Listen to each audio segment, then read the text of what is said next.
Unfortunately, Chase is no longer a part of my life. I am now in an intimate relationship with my car, Lex. So Lex is not the only love that I have in my life. Beautiful girl. I love you, baby girl. The last time we collectively saw this guy, he was kissing and making out with his car about 10 years ago on TLC's hit show My Strange Addiction, and they just did a 10-year Where Are They Now special, so we're gonna catch up with old Nathaniel here and see if he's still out here loving on cars. Spoiler alert, I guess you already have seen from the intro, he definitely still does. So without any further ado, let's get right on into it. Make sure you drop a like. If you want to support my channel, please, I implore you to leave a comment if you want to see more, and besides that, let's get right on into it. It was love at first sight. His body and then his interior and everything just together just seemed to fit. If something were ever to happen to Chase, my heart would just stop. So this is Nathaniel with his first car, Chase, which I took issue with back in the day because why did he have to name his car the same name that I have and then be making out with it? You know what I'm saying? But this was 10 whole years ago. I don't even know if I formally reacted to this video. I think I did back in the day, but it has been a long time, and there's no point in me reacting to the OG video because I'm sure most of us have seen it. It's an iconic episode. It might be the most iconic episode for My Strange Addiction. So I am very excited today to be dedicating this whole video to this guy's life 10 years after, and I'm ready to see him getting freaky with a new car here. I can't believe I even just said that sentence, but it really did just come out of my mouth. Unfortunately, Chase is no longer a part of my life. Still think about it a lot, and it breaks my heart he's not here. Okay, so we get this dramatic intro here where, I'm sorry, emotions are already flaring up, but it says 4 years ago, Chase was involved in a serious accident during a routine checkup, which makes him sound like a living, breathing human that went to the hospital and something went wrong. But no, it looks like from this picture, the lift that the car was on while getting its oil changed or whatever it might be failed, and something happened. Like something fell on this and absolutely just totaled Chase. And let me tell you, this has completely devastated and derailed our homie Nathaniel's life. It's actually quite sad to see. The blanket's special to me because it's got a lot of his good pictures on it. Just cute stuff like him getting a bath and us together. Oh dear God. Okay, wait, that's soap. That's soap. All right, that's a picture of the car covered in soap. It's being washed. I'm sorry, my brain is just terrible. I know what this dude's been up to with this car, so when they first showed that photo of Chase being all crispy clean, I didn't know what the hell was on my screen. But yeah, he is fully in tears remembering the memories of this car, and I gotta tell you, there's always been an inkling in my brain that's like, oh come on, it's TLC, it's reality TV, this has gotta be fake. But when you see this man's tears and he's crying over his OG car that he loved like it's somebody that he actually was in love with that passed on, I'm sorry, that is not acting. This guy is absolutely 100% the real deal. I cannot imagine that there's somebody out there who would not only want to ruin their own identity by being attached to this. I don't care how much TLC's giving you money. Like, if this was a normal guy who was not into cars in this way and they just picked him up off the street for this skit, he has to be the best actor of all time and just completely devoid of any sense of wanting his decency out here in America. You know what I'm saying? Like, everywhere he goes, people are going to be recognizing him, and I'm sure people have been recognizing him as the guy who probably sticks his you-know-what into his car's exhaust. And I would not want to be known as that guy. I'm just telling you that right now. I was looking for new vehicles and found my baby girl online. I love Lex with all my heart. Thank you for all you do for me. So now, that's right, 10 years later, the man is still back in business and he's got to get around, both, you know, romantically and physically. So what's better than a new car that he could love on? This Lexus, aka Lex, his new baddie. And we get some beautiful up-close shots of him just smearing his greasy hand over the side of his car's body panels. I do not know how to feel about these shots, TLC. Your cameramen are on one, dude. And when I first test drove her, I guess it was just a lot of things that just kind of hit you at one time. You know, it's just the feel of her, the smoothness of her driving, the feel of her seats and stuff like that. And he's naming what he loves about his new romantic partner, his car here, Lex. And it just sounds like something that I would also look for in a car, but I'm looking for it for absolute comfort. You know, I want something that's cool and fun to drive and responsive. And instead he's like, yeah, I want the seat to hug me real nice. And when I stick my fingers and swirl them down in the cup holder, I want to feel that plastic. Also, when I'm gripping that steering wheel, I need it to be nice and crispy, that good leather. I make sure I take good care of it. It's like, okay, buddy, you're getting too into the nitty gritty here in these details and it's creeping me out. I know we shouldn't be just absolutely hater mode throughout this video. He's just an innocent guy who's showcasing his weird love for his cars, but this is very hard for me to handle, and it even was 10 years ago and I'm getting those same damn feelings, man. What the hell is going on? I tend to place gender based on looks. Chase had more of a male look to me. She just has more of a curved appeal, and so she kind of resembles more of a woman.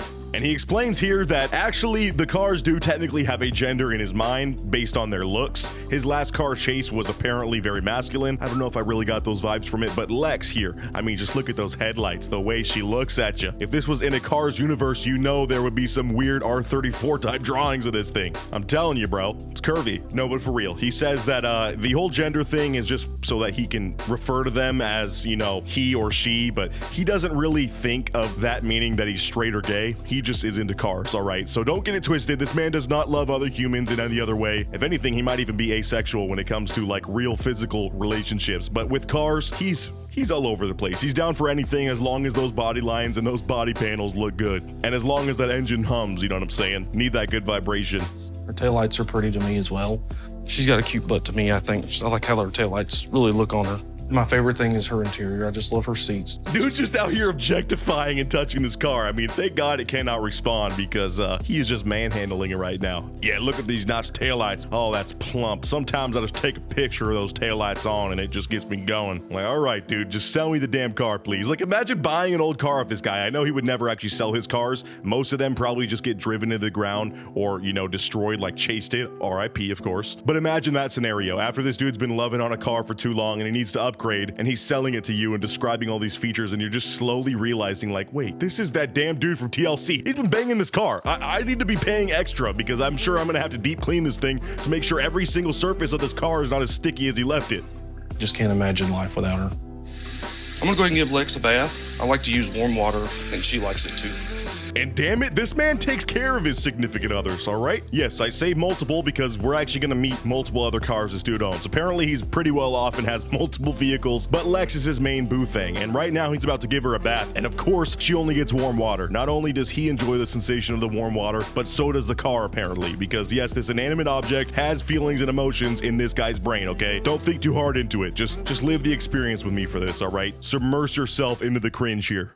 I just love her as much as I did him. Baby girl. And TLC, damn you for these angles. I don't know what you're doing with your camera operators or if you're telling them to just make the most devious shots of all time, but we did not need this, oh my God, this GoPro shot of him kissing his steering wheel. Look at those dead eyes, man. I did not need this POV steering wheel action. This actually has to take the cake as the single most heinous shot I have seen in one of these shows, basically ever. Like, I am appalled, dude. I did not want to be all up in there. You smell good. Love you. And I wonder if the top of his steering wheel just has like a bunch of deterioration from, you know, the chemicals in his mouth and all the bad stuff in his spit. Because, you know, this dude was just leaning in and kissing at every single red light. I'm thinking of every scenario where somebody's driving next to him and just seeing how excited he's getting in the car. I'd be like very weirded out and maybe thinking of calling the police. Not gonna lie. So Lex is not the only love that I have in my life. Kind of expanded the family. He's got cute little mirrors. I like those. And his chrome handles. Okay, so now he's showing off his other fleet of vehicles. This man's got about 3 cars and a jet ski, all of which he has attached romantic interest to. They all have their own names and personalities, and all I gotta say is we do not need to blur these insignias and this little hood ornament because it's making me think I'm watching some sort of Japanese video where they have to, you know, blur out a certain part, and it's just bringing too much attention to it and making me think, what has this man done with this hood ornament to make us have to blur it out? I know it's just for copyright issues. You don't want to have to ask the vehicle manufacturer, but that's where my brain went, all right? I'm getting real on this. I don't like being in that place mentally. So I show affection for Jordan in a lot of ways. I mean, we've been intimate. I love on him all the time. I give him kisses. I mean, let's just say, don't go back there and looking at the tailpipe.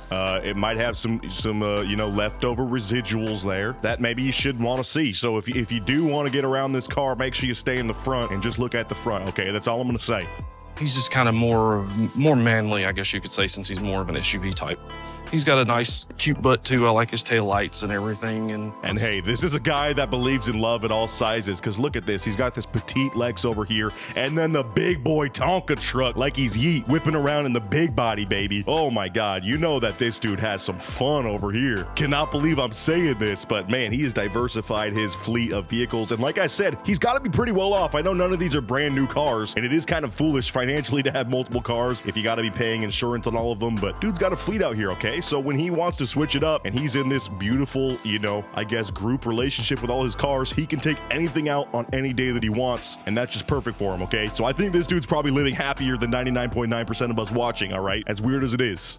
With Adam, it's actually nice because you kind of get to, the way you get to ride him is you kind of get to wrap your legs around him and kind of feel like you're hugging him, I guess you could say. Oh, hell nah, dude. So now he's describing his newest relationship, which is this supercharged wave runner. Also, I have no idea how much money bro has, but that seriously does look like one of the most fancy jet ski-doos, whatever the hell they're called, that I have seen. You know, that thing hauls ass, but he's not worried about that. He's worried about that engine hum while he's straddling that seat. That thing's got to be vibrating. All right, if I'm telling you this right now, if you see this man, you see that beautiful glistening ponytail and that red face out there on the lake, I need you to get your boat, turn it away, and go as far away from him on the lake as possible, okay? Do not go near him. He is doing his own thing. He's out there making waves without even driving the thing. You know what I'm saying? Like, just back up and leave him alone, leave him be, because that's a very private time right there. And you do not want to be privy to the things this man does with his wave runner. Like, the way he just described that, I know this is the thing he's absolutely most freaky with, and that very much disturbs me. My family has gotten bigger over the past decade. I mean, I have a few more vehicles to take care of, which I enjoy doing. And this is where it gets really sad to me. I mean, this guy refers to this as his family. He's out here living in his trailer by himself. I don't know if he has any friends, and I don't know. Just to be calling a fleet of vehicles your family is very sad to me. Bro is out here living in freaking Radiator Springs, like hanging out with Toe Mater every day in his head, and I just don't know if it's healthy to be that delusional. I'm sorry. I know that sounds mean, but I'm just getting real for a second. You know, I don't think any of them get jealous of each other. I mean, they're all loved. They know that. A lot of good family here. Oh, but thankfully he cleared it up. None of them do get jealous. You know, they're all very open with this relationship, and they understand that he loves them in different ways. So if one gets ridden, you know, a certain day, or he goes for a ride in them, I should say, they know they're still going to get their turn in the cycle. You know what I'm saying? But Lex clearly is the one that gets the most attention. Don't get that twisted. That's still his main boo after Chase, RIP.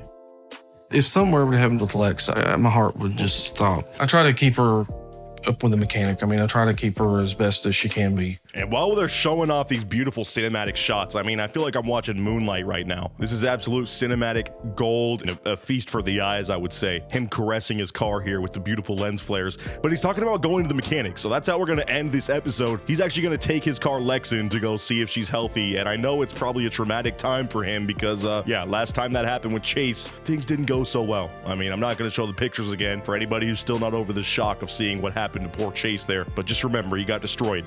When I take Lex to the mechanic, I get a little nervous because, I mean, they don't fully understand my relationship with her. You got the keys? Yes, sir. Yes, sir.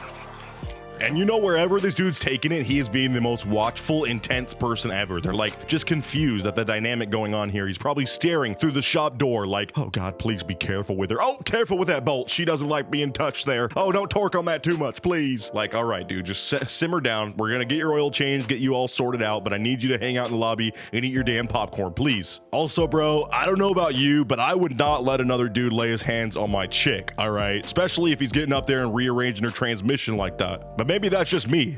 Clearly, he's a beta for this. Real men work on their own cars. No, I'm actually glad he doesn't have that sentiment because, you know, clearly the guy is not a crazy mechanic. He just likes loving on the car and he wants to make sure it's healthy, you know what I'm saying? So this is like a doctor's visit for him, for his significant other. A little checkup, per se.